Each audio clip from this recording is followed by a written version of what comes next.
د کیسې په شروع کې موږ دوه امریکایي سرتیري وینو چې د یو نوم پابلو سوایګر وي او د بل نوم ډوني وي. دوی په ایتوپیا کې د تیلو د یوې پروژې د ساتنې لپاره په غره کې پټ ناست وي چې د وسلوالو یو موټر وویني.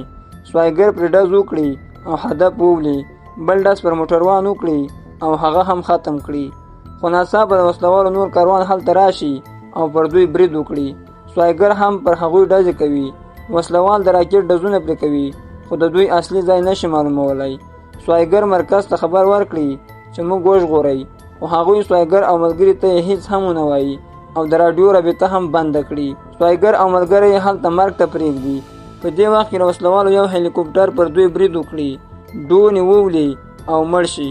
سوایګر خپله وسله راواخلي او پر هلیکوپټر ډزې وکړي او هلیکوپټر وچاودي. سوایګر د حکومت له دې دوکې وروسته خپله دنده پرېږدي او لیرې په غرونو کې له خپل سپي سام سره اوسېږي. څو کاله وروسته د هغه کور ته حکومتي کسان راشي او ده ته وایي چې د ولسمشر ژوند په خطر کې ده او یو سنایپر غواړي چې هغه له لیرې څخه وولي. ته له موږ سره مرسته وکړه او هغه ځای معلوم کړه چې له کومه ځای سنایپر ولسمشر وژلی شي. بله ورځ سوایګر هغه ځای نه ټول وګوري او دوی ته وایي چې فیلډلفیا تر ټولو خطرناک ځای دی، ځکه هلته یو د کلاک ټاور ده چې ولسمشر ترې لګېدای شي. کله چې د ولسمشر د وینا ورځ راورسېږي، امنیتي ډلې په خپلو ځایونو کې تیارې وي. ناڅاپه سوایګر احساس وکړي چې سنایپر خپل ټوپک ډک کړی دی. هغه چیغه وکړي چې همدا اوس یې ونیسئ، خو ناڅاپه ډز وشي. په مرمۍ ولسمشر نه بلکې د ایتوپیا آرچ بیشپ ووژل شي. په همدې وخت کې له سوایګر سره یو پولیس افسر پر سوایګر ډزې وکړي او هغه ټپي کړي. سوایګر له کړکۍ لاندې راولویږي. اصل کې هغه حکومتي کسان له سوایګر سره خیانت وکړي او غواړي هغه د ولسمشر قاتل ثابت کړي. سوایګر په سختۍ وتښتي. ټول خلک فکر کوي چې همدا سوایګر قاتل دی.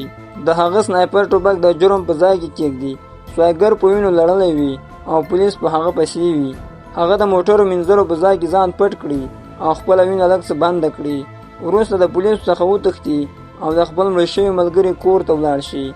هلته یوه جنۍ وي چې سارا نومیږي. هغه د سوایګر درملنه وکړي.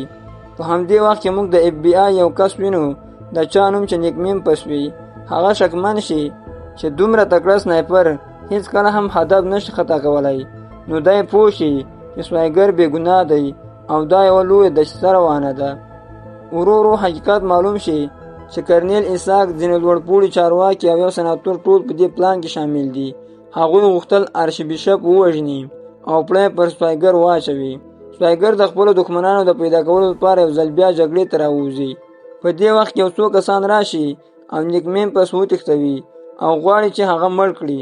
خو سوایګر راشي او هغه کسان یو یو وژني او میم پس وژغوري.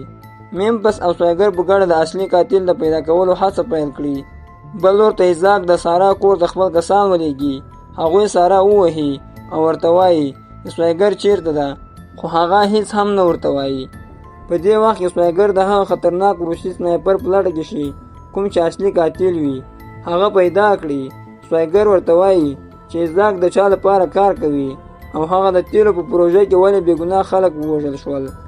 دی ورته وایي چې ایزاک اصلي نوم نه لري او هغه یو پخوانی کرنیل و او دا هر څه د حکومت لوړپوړو چارواکو د تیلو لپاره وکړل او هغه آرچ بیشپ مو ځکه مړ کړ چې هغه دا جنایتونه نړۍ ته ښکاره کول او په همدې خبرې سره هغه ځان ووژني. وروسته سوایګر د سناتور په خلاف ثبوت پیدا کړي او ورته وایي چې زه ځای درته ښایم او هلته راشه.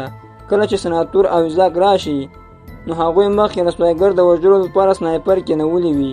دوی ته له لیرې څخه یو کس ښکاره شي، سنایپر پرې ډز وکړي او ویولي. سناتور فکر کوي چې سوایګر مو مړ کړ، خو ناڅاپه ډز وشي او د دوی یو سنایپر ولګېږي.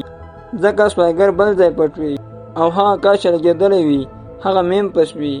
هغه مخې ته د اوسپنې یو ټوټه نیولې وي نو ځکه بچ شي. وروسته سوایګر هغه سنایپران یو یو ووژني.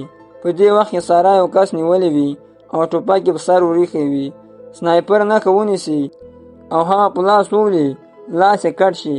کله چې سناتور ته راشي، سناتور ورته وایي چې هغه ثبوت ما ته راکړه، خو سوایګر هغه وسوځوي ځکه چې ټول لوړپوړي چارواکي په دې قتل عام کې لاس لري. نو که ثبوت ور هم کړي، حکومت به حقیقت له منځه یوسي. وروسته اف بی آی سوایګر ونیسي او محکمې ته یې راولي. په محکمه کې هغه بې ګناه ثابت شي او خوښه یې کړي. یوه شپه ایزاک سناتور او نور کسان په کور کې ناست وي او خبرې کوي. ناڅاپه د یو ساتونکي مړی د دوی منځ ته راولویږي. کله چې ایزاک پورته شي نو د شا خوا په مرمۍ ولګېږي. دوی پوه شي چې سوایګر ده خو ناوخته وي. ټول یو ووژني او په آخر کې سناتور ورته وایي چې زه د امریکا یو سناتور یم او ته ما نشه وژلی. خو سوایګر هغه هم په سر ووبلي او مړ یې کړي. په دې سره دا کیسه ختمه شي. ګرانو کتونکو، که مو کیسه خوښه شوې وي ویډیو لایک او چینل سبسکرایب کړئ.